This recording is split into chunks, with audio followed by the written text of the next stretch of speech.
오른쪽 무릎에 사서 오른쪽 어깨에 팔으란 얘기예요. 왜 오른쪽이어야만 하냐면 너무 당연한 거예요. 왼쪽 무릎에 사면 그거는 그 다음에 더 바닥이 오잖아. 그 바닥이 얼마나 깊을지 모른단 말이야. 그럼 진바닥을 찍고 진바닥을 깨지 않는 오른쪽 바닥에서 사란 얘기고, 그게 오른쪽 무릎인 거고요.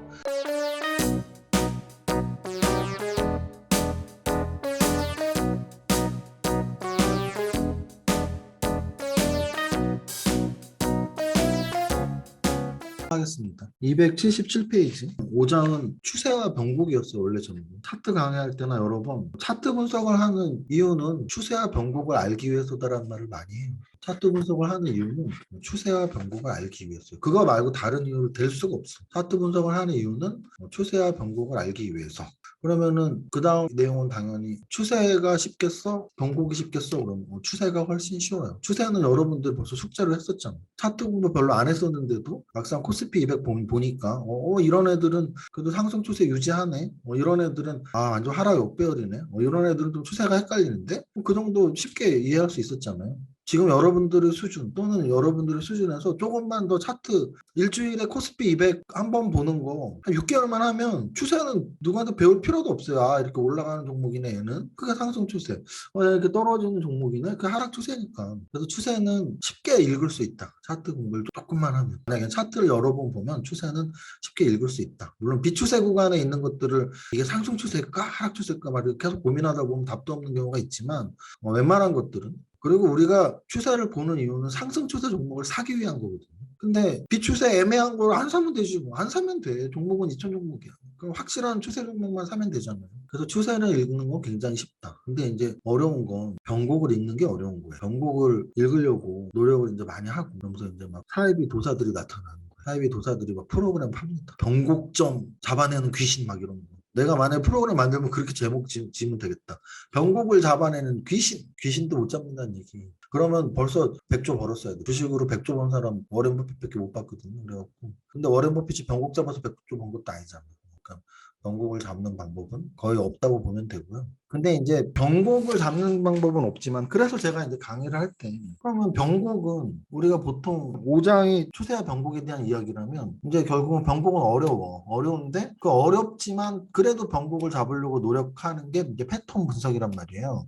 그러면은 6장에서는 패턴 분석을 할 텐데, 패턴 분석에서 그래도 많은 사람들이 이 정도 패턴이면은 상승을 완성시킨 하락 반전 패턴이지, 또는 이 정도 패턴이면 하락을 완성시킨 상승 반전 패턴이지 라고 하는 게 이제 헤드앤숄더 패턴이란 말이에요. 헤드앤숄더 또는 역헤드앤숄더. 그러면은 헤드앤숄더나 역헤드앤숄더나 우리가 보통 삼봉이라는 표현 쓰잖아요. 봉우리가 3개인 거예요. 그러면 가운데의 봉우리가 가장 길단 말이에요. 그러면 고점에서의 가운데의 봉우리가 가장 기니까 거기가 당연히 변곡점이 되겠죠. 저점에서의 봉우리 3개 중에 가운데 봉우리가 가장 기니까 그게 저점의 변곡점이란 말이에요. 근데 제가 말씀드리잖아요. 그 변곡을 못 잡는다니까? 못 잡는데 우리가 차트 공부를, 패턴 공부를 하는 이유는 그 변곡을 못 잡지만 지나서 알 수 있단 말이에요. 그러면 헤드앤숄더가 완성이 됐어. 그러면 지나서 오른쪽 어깨에서 팔으란 얘기고, 또 역헤드앤숄더가 바닥에서 완성이 되면 바닥은 못 잡았지만 그 다음 바닥을 안 깨는 저점이 바로 매수 포인트가 되는, 그게 바로 발바닥은 아니지만 오른쪽 무릎인 거죠. 그래서 우리가 주식 격언에 무릎에 사서 어깨에 팔아라란 말이 차트 도사가 만든 말인 거야. 거기 무릎에 사서 어깨에 팔아라는 오른쪽 무릎에 사서 오른쪽 어깨에 팔으란 얘기예요.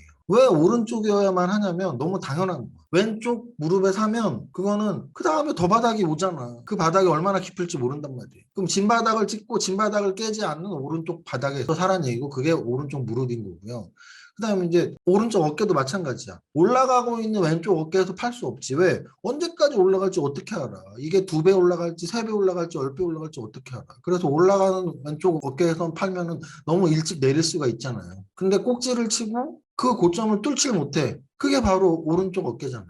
그러면 꼭지를 찍고 그 고점을 뚫지 못하는 오른쪽 어깨에서는 팔고 내려오라는 뜻이에요. 그래서 우리는 바닥에서 사서 천장에서 팔 수는 없다. 하지만 무릎에서 사서 어깨에서 팔 수는 있고, 그 무릎은 바닥을 지난 오른쪽 무릎, 천장을 지난 오른쪽 어깨라는 뜻이에요. 그래서 우리가 패턴 공부를 하는 거예요. 대바닥과 대천정을 어차피 못 잡아. 그 대신 그 옆에 있는 무릎과 어깨를 잡기 위한 노력인 거죠. 실장 주가는 속여도 거래량은 못 속인다. 이거는 맞는 말이야. 주가는 속여도 거래량은 못 속여. 맞는 말이야. 왜냐하면 주가는 사실 종가 관리 같은 걸로 예전에 한참 작전 세력들이 횡행하고 그럴 때 차트는 그냥 만들어질 수 있었어요. 왜? 시초가, 종가 만들 수 있잖아. 시초가 만드는데 뭐 얼마나 들어? 하루 거래대금 한뭐 30억, 50억짜리 시초가 만드는데 1억도 안 들걸? 종가도 마찬가지, 종가. 종가 만드는데 얼마나 들어? 1억 들지. 그냥 한 1억 있으면, 1억, 2억 있으면 하루 시가 종가가 만들어진단 말이에요.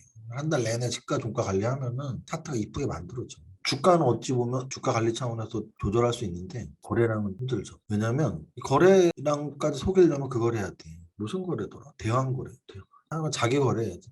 내가 매수 넣고 내가 매도 넣고. 근데 그게 100% 금감원에서 전화가 오는 내용이에요. 내가 매수 넣고 내가 매도 넣으면 100% 전화 와요. 그러면 이제 그거 피하려고 어떻게 해요? 친구 이름으로 한단 말이야. 근데 계좌명이 달라도 다 잡혀요.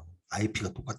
그래서 IP도 다르게 하려고 서울, 전주, 광주, 부산, 대구 각 지역에 세력들을 심어놓고 텔레그램으로 서로 주고받으면서 지금 몇 주 넣어! 내가 넣는다! 매수, 매도 우리 같이 때린다! 뭐 이러면서 서로 사고를 하고 있는 거예요. 안 걸리려면. 근데 이제 그렇게 하면 즉석에서는 안 걸리는데 그것도 시간 길어지면 걸려요. 그래서 그런 시스템들이 많이 좋아진 거죠. 금감원 시스템들이 많이 좋아져서 그래서 거래량도 속이려면 주고받기 게임을 해야 되는데 동일 IP까지 다 잡히고 동일 계좌명 잡히고 그래서 각 지역에서 하는데 그것도 오랜 기간 동안 하면 잡힌다. 그래서 거래량을 못 속인다. 이게 팩트야. 주가는 속일 수 있다. 종가 관리하면 된다. 5천, 1억 넣는다고 뭐 전화 안 온다. 근데 종가 관리도 사실 올 때도 있어요. 내가 주문을 넣어서 3% 이상 변화가 생겼을 때. 무슨 말이냐면 내가 주문을 안 넣으면 보안 마감이야. 근데 내가 주문을 넣어서 플러스 3% 마감이야. 그러면 전화 와요.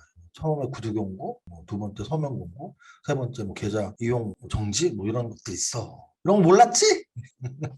그러니까 돈이 있는 거야. 그런 사기꾼들 있어요. 그래서 창구 분석도 하는 거고 어떤 이상한 사기꾼이 내 종목에 들어가는지도 보는 거고 뭐 종가 관리는 하는지 그 거래를 별것도 아닌데 자꾸 거래를 많이 쌓아놓거나 뭐 매수에 넣거나 매도에 넣거나 한 주씩 주문 넣는 것도 있죠. 그것도 많이 궁금해하대. 그것도 예전에 잡혀갔었잖아. 기사 검색하면 나오는데 한 주씩 주문 넣는 것도 다 하고 꼬드기는 거야. 거래 활발해 보이는 것처럼 거래 건수가 커지잖아. 시스템이 잡힌단 말이야.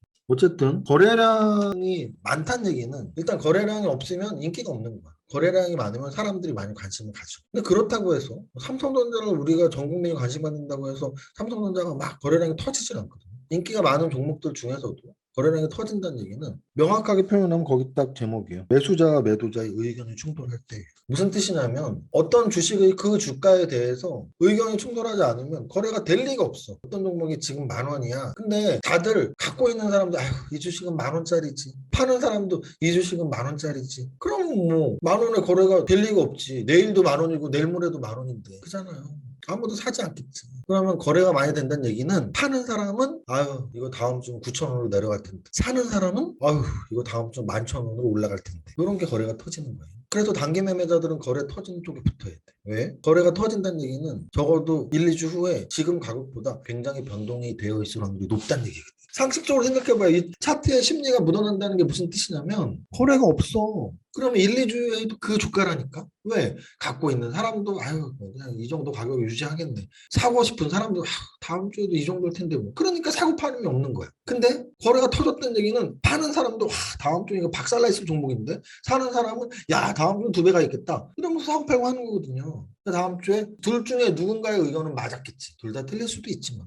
그래도 거래 없는 종목보다는 매수자들 또는 매도자들이 강력한 어떤 의견이 있었기 때문에 그 강력한 의견이 맞을 확률이 높다는 거지. 그럼 거래가 터졌는데 그게 1, 2주 후에 아래로의 변동성이 아니고 위로의 변동성이 나올 확률이 높은 놈. 이런 걸 찾는 게 단기 매매자들의 특징인 거예요. 그래서 제가 유튜브 할 때 매일 거래대금 봐주는 거야. 거래대금 높은 종목에서 단기 매매자들은 승부를 보는 게 당연한 거거든. 단기 매매자가 거래 없는 종목에서 쓰면 그건 완전 초짜 중에 왕초짜지. 그게 말이 돼? 거래 없는 종목에 단기 매매 왜 하는데? 반면에 중장기 투자는 거래 없는 종목에서 하는 게 맞아요. 내가 적당한 가격에 살 수 있고 1, 2주 있다가도 그 정도 가격이야. 근데 조금씩 올라서 1년, 2년 후에 30%, 50%, 100% 오르겠구나. 이게 중장기 투자의 관점이고 단기 매매의 관점은 지금 10,000원이지만 20,000원, 30,000원이 곧 오겠지 라는 생각이 강하게 밀어붙이는 매수공이 있는 그런 종목들을 나도 찾아내야지. 왜 여기서 거래가 터졌지? 왜 사람들은 이 종목을 많이 샀지? 물론 파는 세력도 있었겠지만 손바뀜이라고 하는데 손바뀜이 많은 종목 중에서 새롭게 치고 들어온 애들이 뭔가 이유가 있는 걸 알고 들어온 애들일 수도 있고